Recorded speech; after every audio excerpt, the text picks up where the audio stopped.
Welcome back to the channel. I am Wicked Gamer and Collector. I'm here with Daniel, and in this video we are going to talk about this crazy expensive arcade machine. And it's going to be a blast. Alright, stay tuned, don't forget to subscribe to the channel, hit the little bell. And don't forget to check out the channel and let's have some arcade fun.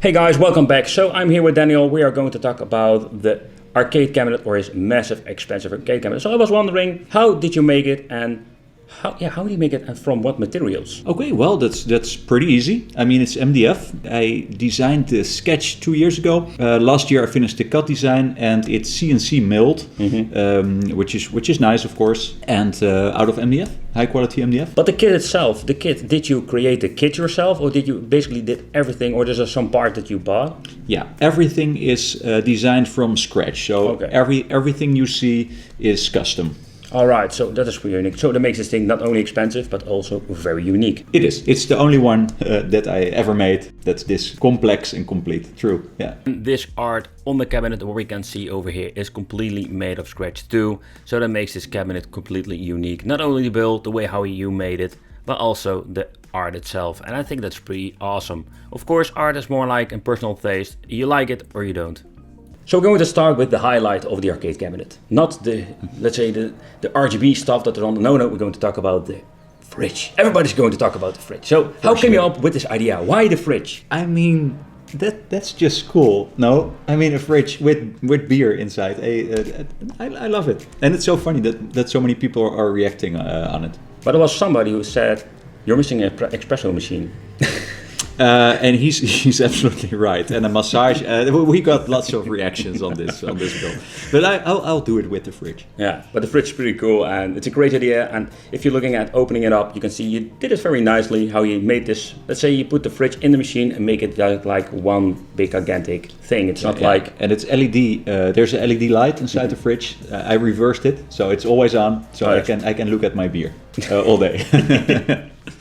So let's talk about the control deck, because this thing is just crazy. Not only it's 4-player, but we have RGB buttons, we're having RGB joysticks, and no Wicked Wiggle 6, we're having just all premium parts. So can you tell us something about it? What kind of parts are you using?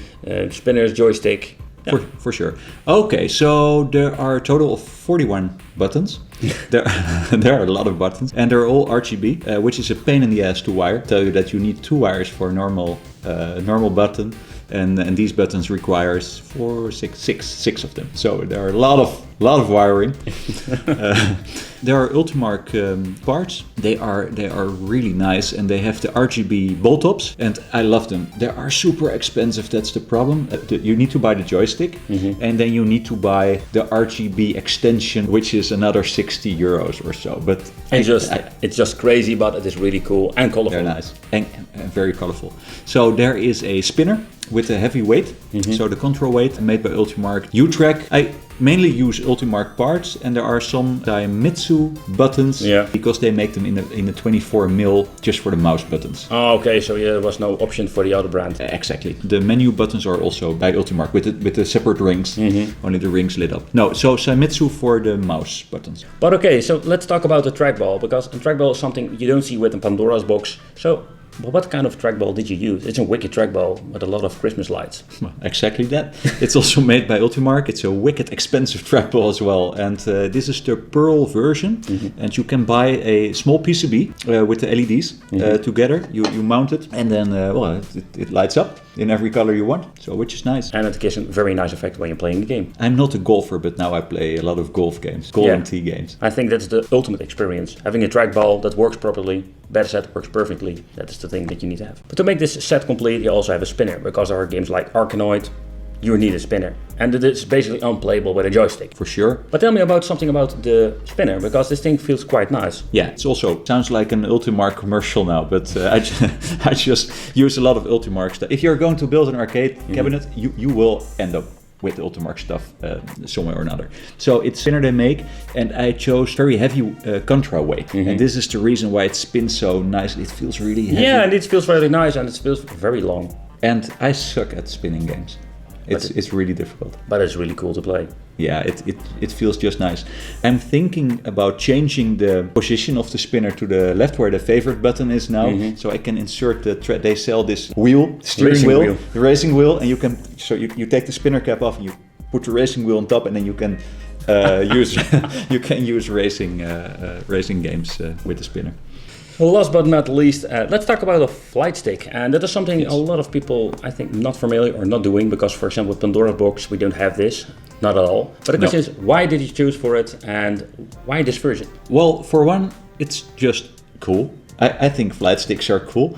Not everybody likes them on their control panels. I obviously do. And for games like the Raiden collection, the shmup. What is the exact way to pronounce it? I think it's shmup. Shmup. Yeah. Shmup. They are great for shmup games. Well, anyway, so I like them for that reason. And this one is also for sure an expensive one. This one is an analog one, which means that it has a magnet, pretty big joystick. So it has a part with a magnet at the bottom, and then it has sensors around it who are sensing. Sensing the position of the joystick. It's exactly precise, and you can do it 4-way, 8-way in software, and it's all completely automatic. So for 4-way games, I can also use it as a mouse for operating Windows. Very, very luxurious flight stick. Next up, we're having the Elgato. This was something I really like about your arcade machine. So with this Elgato, you can make shortcuts.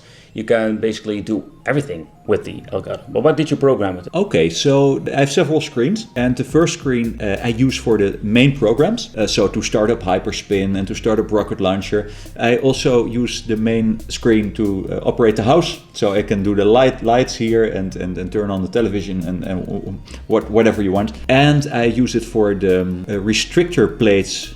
For the joysticks, we can talk about it later, but there are 4 or 8-way joysticks with servo motors built in. Press it, then a servo motor will... Yep, it will zip out. So it's pretty cool. So you can even make the 4 8-way, and you can do this by pressing just on the button on the Elgato. Exactly. So I wrote some code for each feature, each function, and that works great. We're having just more like a favorite list on the go. So you need to search in the menu, just more like having all your favorite games on your Elgato, press and go. Exactly. Alright, so we're having 3 displays in this massive, expensive device. But the main display is a 32-inch Iliama, and it's not a 4K, but it's an Ultra HD. Ultra HD. And then we have the marquee monitor, which indeed is very expensive. And I searched the internet to find a package from China, but I couldn't find one. So it's a package from Germany, and it's expensive. Yeah, because of the stretch. It's just basically a stretch display. Yeah. And I think the third display is pretty awesome. That is the tiny version. And that's more like in deluxe because it's just possible. It's just a 5-inch, very cheap monitor, which is underneath the glass. And that's pretty cool. That gives more like the covers, like for the games and all the extra things that basically does with the marquee. Yeah, so if you choose a game, you can see the artwork there, or the logo, or the actual box of the game, which is nice. So you can see the Game Boy box or whatever. That is pretty cool indeed. Oh, so let's talk about the audio. So what did you do? You have 2 speakers at the top. So these are basically for the mid and high, but you were not really satisfied about the audio. So at the back you did an extra subwoofer. Well, actually, it's a little bit different. When the cabinet was done, the only thing that I really didn't like was the sound quality, and everybody's doing it, I think, the way I did it, with the 2 speakers and with the amplifier in front. Yeah, exactly the same way what I did when our kit went up. So basically you hooked up normal speakers on your amplifier of the subwoofer from Joystick. That's true. So basically the amplifier is not amplifying anything anymore. It's like volume a potential control. meter. Yeah, it's a volume control. And now the sound is really awesome. It's very heavy.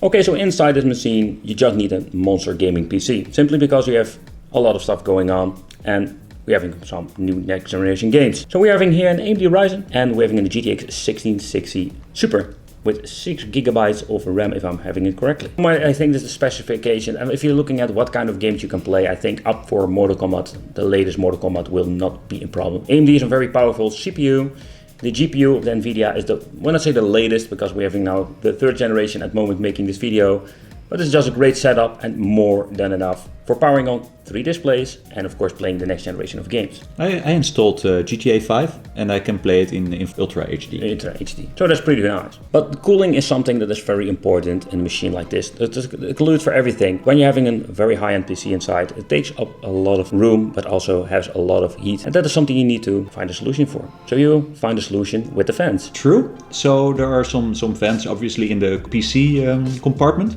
which were in the original design already. So the PC is actually really cool. The only thing that went wrong is that when the machine was done, the hypermarquee screen became super hot. You could bake an egg on the glass front panel. I didn't know screens were producing so much heat, so I needed to add 4 more 140mm Be Quiet fans. Be quiet, the fans that are quiet, the Be Quiet. Exactly. So the device itself, or better said the arcade machine, is running on Hyperspin and in combination of this Supreme gaming machine. But yeah, the reason is that I know for a fact that Hyperspin has a lot of new options, especially with the 3 screens inside that are working configured.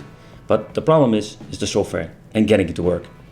Yeah, it takes hundreds of hours to learn how to do that. So I got it working now, so I'm happy. But for sure you can use Launchbox or other easier software. Yeah, I think, but if you're looking at the graphical part, I really loved Hyperspin itself. When you're looking at it, you see everything moving around. It's very chaotic. For example, Launchbox is way more easier to configure. But you can use the hypermarquee features and the 3 screen setup with Launchbox as well. It's cool, it's looking nice, but it can be a freaking nightmare. Yes. All right, Daniel, so you have created this awesome machine. The question is more like, if people want to build it themselves, what can you say to them? What is the best option and what can they do? Okay, so we can fill an entire episode of tips and tricks, but I can give you a few. You can make it as cheap or as expensive as you want. That's for sure. This one obviously is very expensive. You can buy a small car for the price of this cabinet, but we all know if you go for a good Pandora box, maybe customize it a little bit, for a little money, you have lots of fun. The same with the arcade one up. You can use a lot of money. So what you can do, if you want to make your own cabinet, you can build a complete set from the USA. Most of the time they're sold in the USA. Buy set, install buttons, buy game PC and configure the stuff. You can ask me to build one for you. A few weeks of your life watching YouTube movies, how to build arcade cabinets. So there's lots and lots on that subject. But thanks for having me here in your home, in your cave, showing the cabinet. It's pretty awesome to put it here on the channel. So yeah, guys, consider subscribing to the channels, and I will leave a link from Daniel's channel in the description and in the end thumbnail, of course, because he also made a video about it. But thank you for watching, consider subscribing, and see you in the next video.